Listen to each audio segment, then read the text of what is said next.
Central London has been hollowed out by coronavirus. The tourists who normally pack these streets are unable to travel. The shops have been forced to close. In the West End, world famous for its theatres and nightlife, coronavirus has been particularly cruel.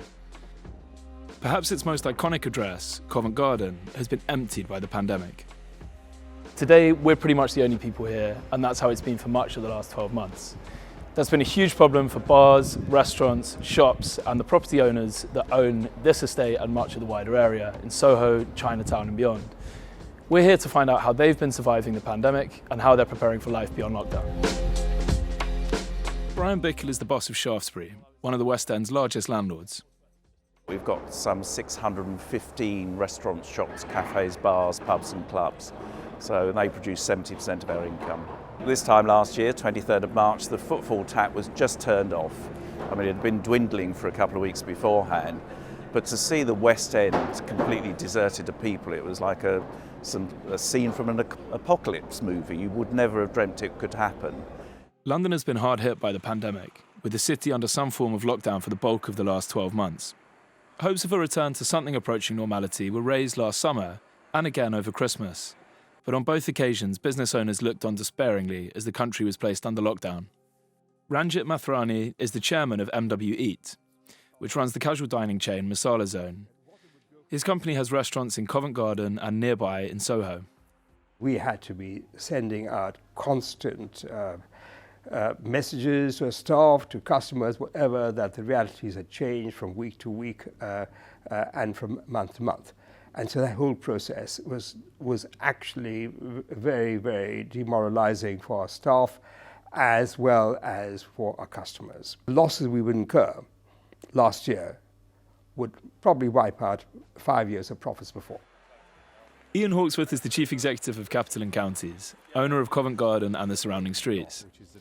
He says that constantly changing rules have made life hard for tenants on the estate. The run-up to Christmas was very good for a lot of our brands, and then obviously we were locked down again. So it's been stop-start, quite difficult and quite costly for everybody, I think. Rolling lockdowns have put pressure on both tenants and landlords. Shops, restaurants and bars have lost their income for key portions of the year, and many have struggled to pay rent. That's strained relationships with property owners and pushed some businesses to the brink. Some of the well-known West End large estate landlords were more receptive.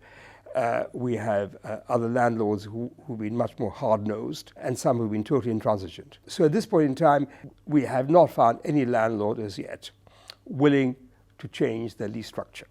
I think there will be a whole range of restaurants which are less well capitalized, which have got weaker balance sheets, and particularly the smaller entities, which will inevitably go under. Government support, including the furlough scheme, business rates holiday, and a ban on commercial evictions, have gone some way to help failing businesses. And West End landlords insist they're doing all they can to maintain tenants and have taken a considerable hit to do so. Even so, the number of vacant properties in the West End has spiralled. On Shaftesbury's estate, the vacancy rate has trebled over the last year. The best way to preserve value in our portfolio is to keep it occupied. So that was our view coming out of this. We wanted our buildings to be, as shops and restaurants, to be able to open quickly, the footfall come back, and we wanted people to come back to these areas. I think across the West End we're seeing more vacancy than we've ever seen in the past. Normally the West End is full. For our business, we run in normal times at sub 3% vacancy level, and that's generally frictional churn where we're just getting space back and reletting it. Nothing hangs around for very long. Rents are set by supply and demand. It's quite a simple equation, really. And if there's more supply and less demand, the rents will only go one way. The hit to property owners in the West End has also been considerable. The pandemic has wiped close to £1.5 billion off the value of Shaftesbury and Capital & Counties' combined estates. But there is growing optimism that visitors will soon return to the area as the government eases England out of its third national lockdown in 4 stages. We will move to step 2 of our roadmap, reopening shops, gyms, zoos, holiday campsites, personal care services like hairdressers, and of course, beer gardens and outdoor hospitality of all kinds. The Prime Minister Boris Johnson has insisted that this will be the final lockdown. And with the rollout of the vaccine, there is cautious optimism about reopening. Rupert Graves is the co-founder of Catalyst Laboratories, a company providing COVID tests. He believes regular testing can help businesses in the West End regain confidence. His company moved to the West End during the pandemic, taking advantage of cheap rents as local offices emptied out. It was quite an interesting experience finding property during a pandemic. A lot of the flexible spaces that we saw were basically empty, and so we had certainly a lot of choice in terms of where we could go. One thing we have noticed is that people with negative test results do have a lot more confidence in terms of what they do. We certainly noticed that with film and TV productions and also theatre productions. Covid testing and the vaccine rollout have given businesses in the West End a glimmer of hope. I do not know the amount of light at the end of the tunnel, whether it be bright sunlight, whether it be cloudy, or whether it'll be a dappled sky. And neither do I know how long the tunnel is going to be necessarily, but we now can see the light in the tunnel. It's very important that once that momentum starts on April the 12th and then is enhanced on the 17th of May when the theatres open, hopefully we'll then see people coming back to the office, and then maybe over the next 6 to 12 months we might begin to see an increase in visitor numbers into London from overseas. So we need all of those components, and it will be a relatively slow build, I think, over the next 6 to 12 months, but I'm confident that the West End will prosper.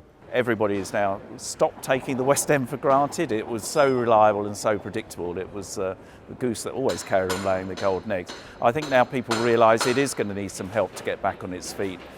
Even as they plot a path to recovery, business owners are clear that Covid-19 will leave its mark on the West End and are embracing changes to make the area more walkable and clean. We're able to work with Westminster to make sure that we have an environment that people want to come to. So there's been a lot of pedestrianisation, and we've put a lot of alfresco seating. So we've got over 800 outdoor seats now.